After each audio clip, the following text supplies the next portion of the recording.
سے بہت سے لوگ آیت الکرسی پڑھتے تو ہیں لیکن بغیر سمجھے، بغیر جانے کہ یہ آیت بتاتی کیا ہے تو یہ ایک آیت، لیکن اس کی فضیلت کے بارے میں بہت سی احادیث وارد ہوئی ہیں۔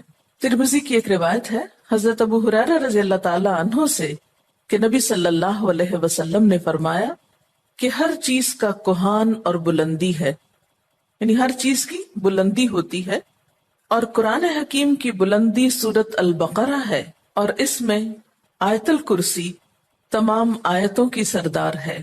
یعنی ہر چیز کی ایک بلندی ہوتی ہے۔ قرآن کی بلندی کس میں ہے؟ سورت البقرہ میں، اور سورت البقرہ میں ایک آیت ہے جو تمام آیتوں کی سردار ہے، اور وہ کون سی آیت ہے؟ آیت الکرسی۔ حضرت ابی ابن کعب سے روایت ہے کہ نبی صلی اللہ علیہ وسلم نے فرمایا، اے ابو المنذر، اللہ کی کتاب میں تمہارے پاس سب سے افضل آیت کون سی ہے؟ عرض کیا، اللہ اور اس کا رسول خوب جانتا ہے۔ آپ نے فرمایا، اے ابو المنذر، اللہ کی کتاب کی آیات میں کون سی آیت تمہارے پاس سب سے بڑی ہے؟ انہوں نے عرض کیا، اللہ لا الہ الا هو الحی القیوم۔ تو آپ صلی اللہ علیہ وسلم نے میرے سینے پر ہاتھ مارا اور فرمایا، ابو المنذر، تمہیں تمہارا علم مبارک ہو، یعنی واقعی یہ آیت سب سے بڑی آیت ہے۔ اس کے بارے میں آتا ہے، جو شخص ہر فرض نماز کے بعد آیت الکرسی پڑھ لے، اسے جنت میں جانے سے کوئی چیز نہیں روکے گی سوائے موت کے۔ اسے ابن مردویہ نے روایت کیا ہے۔ اللہ تعالیٰ نے حضرت موسیٰ بن عمران کی طرف وحی کی کہ ہر فرض نماز کے بعد آیت الکرسی پڑھ لیا کرو۔ جو شخص یہ کرے گا میں اسے شکر گزار دل، ذکر کرنے والی زبان دوں گا۔ اس پر ہمیشگی صرف نبیوں سے ہوتی ہے، یا صدیقوں سے، یا اس بندے سے جس کا دل میں نے ایمان کے لیے آزما لیا ہو، یا اسے اپنی راہ میں شہید کرنا چاہتا ہوں۔ یعنی اس آیت کی پابندی ہر فرض نماز کے بعد اللہ کے خاص بندوں سے ہی ہوتی ہے۔ بس اپنے آپ کو چیک کر لیں کہ آپ ان میں شامل ہیں کہ نہیں۔ کیونکہ ہم نماز میں کچھ سوچتے رہتے ہیں، اور جو ہی سلام پھیرتے ہیں پھر بغیر کچھ سوچے سمجھے جو سوچ رہے ہوتے ہیں اس کو بیان کرنے لگتے ہیں، اور یہ بھول جاتے ہیں کہ یہ وقت آیت الکرسی پڑھنے کا ہے۔ لیکن جب انسان کا دل اللہ کی طرف مائل ہو جاتا ہے تو پھر نہیں بھولتا۔ نبی صلی اللہ علیہ وسلم نے یہ بھی فرمایا کہ جس گھر میں آیت الکرسی پڑھی جائے اس گھر سے شیطان نکل جاتا ہے۔ اس کے بارے میں ایک روایت ہے جو بخاری کی ہے، صحیح حدیث ہے۔ حضرت ابو ہریرہ رضی اللہ تعالی عنہ کہتے ہیں کہ آپ صلی اللہ علیہ وسلم نے مجھے صدقہ فطر کی حفاظت پر مقرر کیا۔ فطرانہ جمع ہو رہا تھا اور آپ نے اس کی حفاظت کے لیے ان کو ایک طرح سے چوکیداری دی۔ کوئی شخص آیا اور غلہ چوری کرنے لگا، میں نے اسے پکڑ لیا اور کہا، میں تجھے رسول اللہ صلی اللہ علیہ وسلم کے پاس لے جاؤں گا۔ وہ کہنے لگا، میں محتاج ہوں، عیالدار ہوں، سخت تکلیف میں ہوں۔ چنانچہ میں نے اسے چھوڑ دیا۔ جب صبح ہوئی تو آپ نے مجھ سے پوچھا، ابو ہریرہ، آج رات تمہارے قیدی نے کیا کہا تھا؟ میں نے کہا، یا رسول اللہ صلی اللہ علیہ وسلم، اس نے محتاجی اور عیالداری کا شکوہ کیا تھا، مجھے رحم آیا تو میں نے اسے چھوڑ دیا۔ آپ نے فرمایا، دھیان رکھنا، وہ جھوٹا ہے، وہ پھر تمہارے پاس آئے گا۔ چنانچہ اگلی رات وہ پھر آیا اور غلہ اٹھانے لگا، میں نے اسے پکڑ لیا اور کہا، آج تو ضرور میں تمہیں نبی صلی اللہ علیہ وسلم کے پاس لے جاؤں گا۔ وہ کہنے لگا، مجھے چھوڑ دو، میں محتاج ہوں، عیالدار ہوں، آئندہ نہیں آؤں گا۔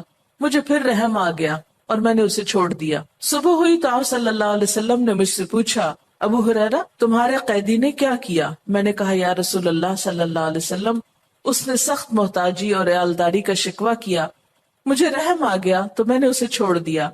آپ نے فرمایا، دھیان رکھنا، وہ جھوٹا ہے، وہ پھر آئے گا۔ چنانچہ تیسری بار میں طاق میں رہا، وہ آیا اور غلہ سمیٹنے لگا۔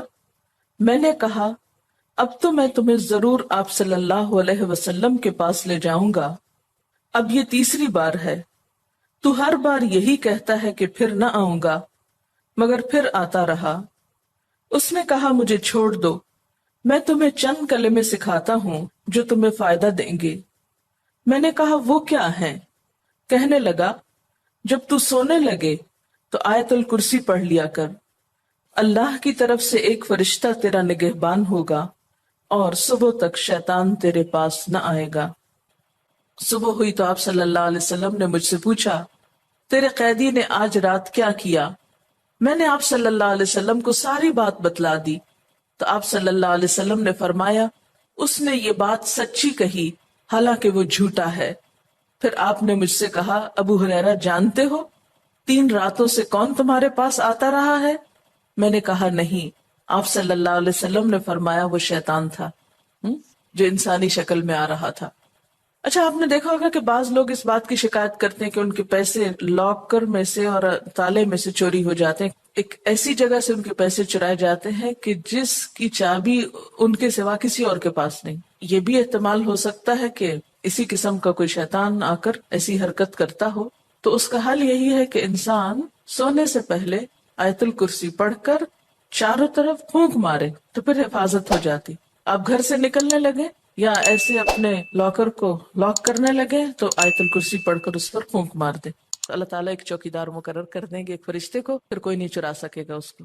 تو بہرحال آیت الکرسی جو ہے یہ بہت ہی فضیلت والی آیت ہے۔ چلیے اب دیکھتے ہیں کہ اس آیت میں ہے کیا۔ اللہ لا الہ الا ہو، اللہ تعالیٰ اس کے سوا کوئی الہ نہیں۔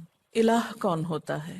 اس کا معنی عام طور پر معبود کیا جاتا ہے، لیکن بنیادی طور پر الہ کا معنی ہوتا ہے خالق، رازق، مالک، حاجت روا، مشکل کشا، عبادت کے لائق۔ ظاہر ہے جس نے پیدا کیا، جو روزی دیتا ہے، وہی مالک ہونے کا حقدار ہے۔ پھر جو ہماری حاجتیں پوری کرتا ہے، جو ہماری مشکلیں آسان کرتا ہے، وہی اس لائق ہے کہ ہم اس کی عبادت بھی کریں۔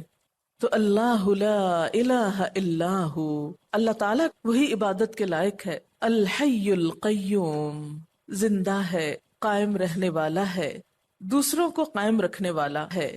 لا تأخذہ سنۃ ولا نوم، نہ اس کو اونگ آتی ہے اور نہ نیند آتی ہے۔ لہو ما فی السماوات وما فی الارض، اسی کے لیے ہے جو آسمانوں میں ہے اور جو زمین میں۔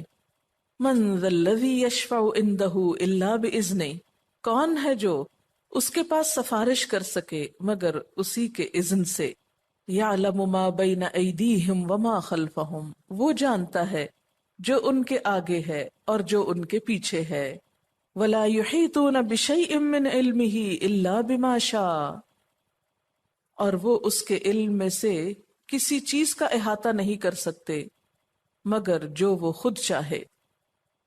پھر فرمایا وسع کرسیہ السماوات والارض، وسیع ہے اس کی کرسی آسمان و زمین پر۔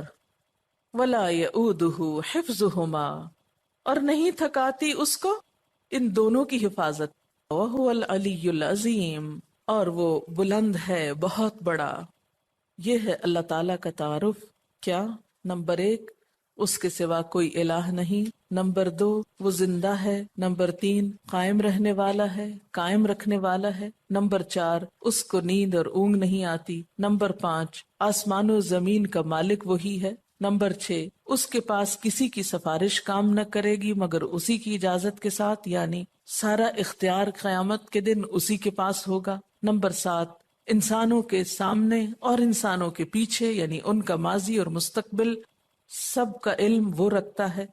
نمبر 8، اس کے علم میں سے کوئی کچھ نہیں لے سکتا مگر جتنا وہ چاہے، یعنی اللہ کے علم جیسا علم کسی اور کا نہیں۔ نمبر 9، اس کی حکومت، قدرت، عظمت، اقتدار یا علم آسمان و زمین پر محیط ہے، چھایا ہوا ہے۔ اور نمبر 10، ان دونوں کی حفاظت اس کے لیے کچھ مشکل کام نہیں۔ نمبر 11، وہ بہت بلند، بہت عظیم ہے۔